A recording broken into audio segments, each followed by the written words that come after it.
लगती है इसे बनाने में। तब तो आप थक गई होंगी ना। आप जल्दी से खाना खाओ, फिर मैं आपके पैर दबा दूंगा।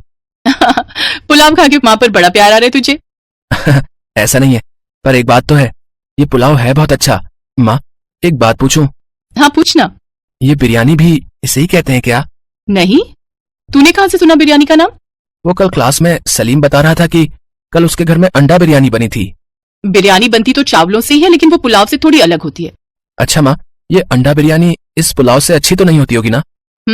सारी चाल समझ रही हूँ मैं तेरी। अब समझ में आया कि तू क्यों मेरे पैर दबाने की बात कर रहा था। चल मैं बना दूंगी तेरे लिए अंडा बिरयानी। रौनक की चोरी पकड़ी गई थी और इस बात पर वो दोनों जोर जोर से हंसने लगे। इसी तरह कई साल बीत गए। अब रौनक जवान हो गया था और नंदिनी बूढ़ी।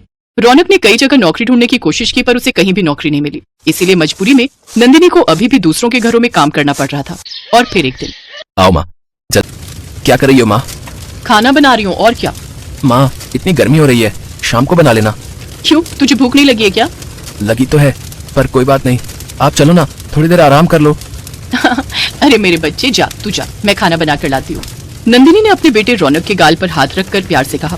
नंदिनी के पति का कई साल पहले एक हादसे में निधन हो गया था। तभी से वो दूसरों के घरों में काम करके अपना और अपने बेटे का पेट पाल रही थी। उसका बेटा रौनक बहुत ही समझदार और संस्कारी बच्चा था। वो अपनी माँ का बहुत ख्याल रखता था। उस दिन भी जब आराम करने की जगह रौनक आंगन में झाड़ू लगाने लगा और फिर, अरे ये क्या कर रहा है रौनक? आप खाना बना रही थी तो मैंने सोचा तब तक मैं आंगन ही साफ कर दूं, आपकी थोड़ी मदद हो जाएगी। माँ, वैसे खाने में क्या बनाया आपने? आज मैंने कुछ अलग बनाया है, पुलाव कहते हैं इसे। जा जल्दी हाथ मुंह धोकर आजा। रौनक फौरन हाथ मुंह धोकर आया और खाने के लिए बैठ गया। नंदिनी ने कई सारी सब्जियों के साथ बढ़िया पुलाव बनाया था, जिसे खाते ही रौनक बोला, वाह माँ, ये तो बहुत ही अच्छा है। और नहीं तो क्या, बड़ी मेहनत। जैसे ही नंदिनी ने पहला निवाला खाया, अरे वाह रौनक, कितनी बढ़िया बनाई है रे तूने, एकदम बढ़िया, मजा आ गया। अब से तू ही बनाएगा हमेशा ये अंडा बिरयानी। ठीक है माँ, जैसा आप कहो।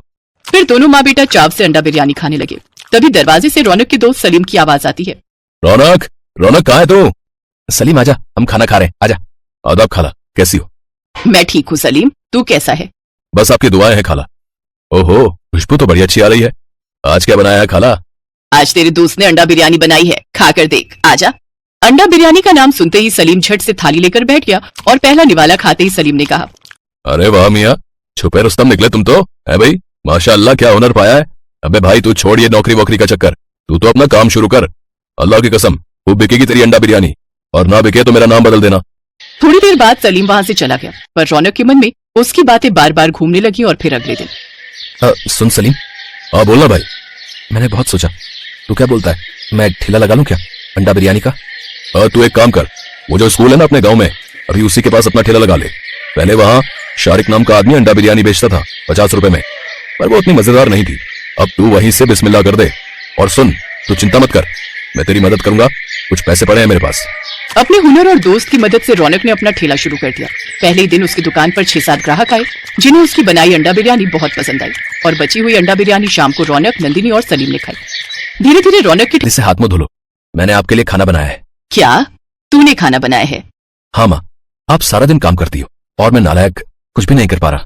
ऐसा क्यों बोलता है पगले, अभी तो मैं काम कर सकती हूँ। नहीं माँ, अब काम करने की उम्र मेरी है, पर क्या करूं, मुझे कोई नौकरी नहीं दे रहा, हर जगह भारी घूस मांगते हैं सब। तू चिंता मत कर, देखना एक दिन तू खूब पैसे वाला बनेगा। पता नहीं वो दिन कब आएगा। अच्छा वो सब छोड़ो, जरा देखो तो सही मैंने आपके लिए क्या बनाया है। जैसे ही रौनक ने पतीला खोला तो नंदिनी हैरान रह गई। रौनक ने उसके लिए अंडा बिरयानी बनाई थी।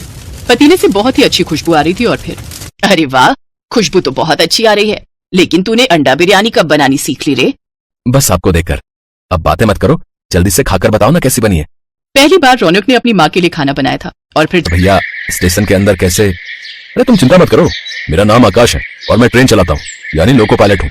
अभी स्टेशन पर वेंडर के लिए टेंडर निकल रहे हैं, थोड़ी सी फीस लगेगी और देखना भीड़ लग जाएगी तुम्हारे स्टॉल पर। अब अगर ऐसा हो जाए तो बड़ी मेहरबानी होगी भैया। अरे तुम चिंता मत करो, मैं कल ही तुम्हारे लिए बात करता हूँ। कहते हैं कि मेहनत करने वाले का साथ ऊपर वाला भी देता है। उसने आकाश को रौनक की मदद करने के लिए भेजा था। आकाश ने सारी कागजी कार्रवाई करने में रौनक की मदद की और रौनक को स्टेशन के अंदर अपना स्टॉल लगाने की जगह मिल गई। फिर क्या था, पहले ही दिन रौनक की सारी अंडा बिरयानी सिर्फ 3 घंटों में ही बिक गई। फिर अगले दिन से सलीम भी रौनक के साथ आने लगा। काम चल निकला और रौनक खूब पैसे कमाने लगा। फिर ठीक 2 सालों के बाद रौनक नंदिनी, माँ तुम रो क्यों रही हो? बेटा तेरे नाना जी की तबीयत बहुत खराब है, हमें जल्दी से गाँव जाना होगा। पर माँ, नाना जी को क्या हुआ? ललिता की बात सुनकर छोटा रौनक भी उदास हो गया। ये कहानी है ललिता और उसके 6 साल के बेटे रौनक की। ललिता के पति मुकेश की बहुत पहले ही मौत हो गई थी। मुकेश के जाने के बाद रौनक की जिम्मेदारी ललिता पर ही थी। वो मेहनत मजदूरी करके रौनक और अपना पेट पाल रही थी।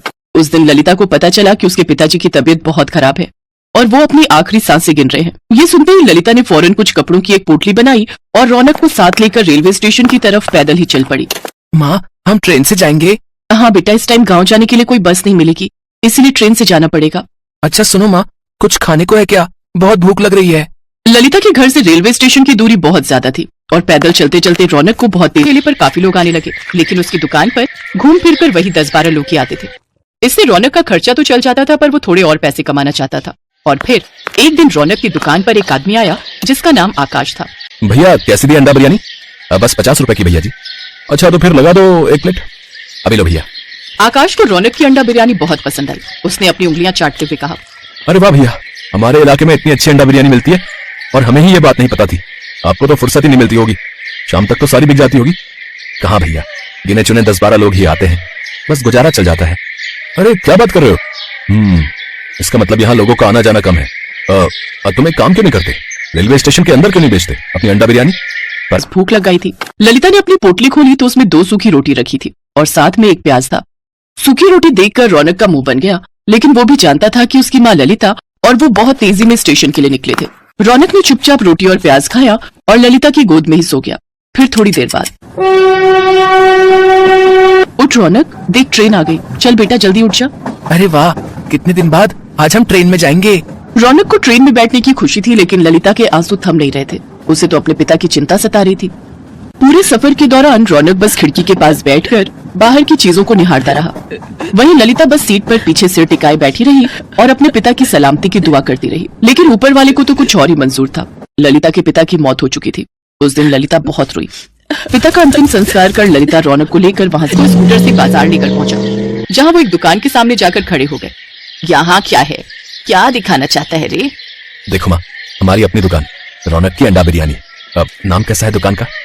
तू सच कह रहा है रौनक? जुग जुग जिए मेरा लाल, जुग जुग जिए। रौनक ने वाकई अपनी मेहनत से अपनी किस्मत और भविष्य संवार लिया था। उसकी अंडा बिरयानी दूर दूर तक मशहूर हो गई।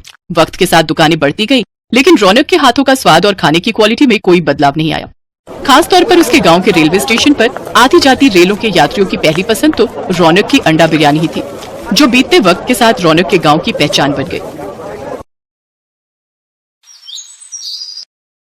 रौनक से भूख बर्दाश्त नहीं हो रही है, तभी वहाँ एक दुकान से आवाज आई, पूरी सब्जी खा ली है, 20 रुपए में ही है।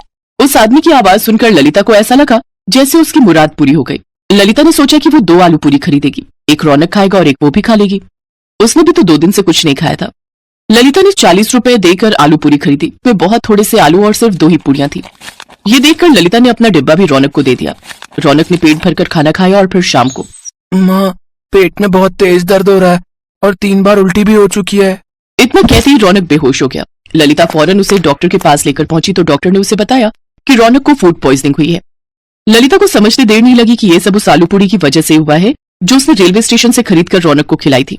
फिर पूरे 1 हफ्ते बाद जब रौनक की तबीयत में कुछ सुधार हुआ तो उसने अपनी माँ से कहा, माँ, वो आलू पूरी बहुत चली आई। पिता के गम में वो ये बात भूली गई थी कि उसके साथ छोटा बच्चा भी है और रास्ते में।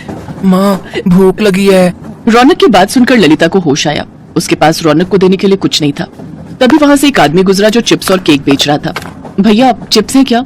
नहीं, चिप्स तो नहीं है, लेकिन बस ये एक केक बचा है। अच्छा, कितने का है? छोटे वाले तो सारे बिक गए, बस ये 60 वाला है, बताइए दे दूं?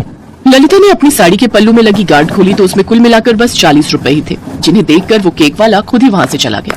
रौनक भी समझ गया कि केक लेने के लिए उसकी माँ के पास पैसे नहीं है और खिड़की की तरफ देखने लगा। रौनक बहुत ही समझदार था। उसने अपनी माँ से फिर कोई जिद नहीं की। कई घंटों के सफर के बाद ललिता और रौनक अपने स्टेशन पहुंच गए। वहां पहुंचते ही रौनक रोने लगा। ललिता समझ गई कि अब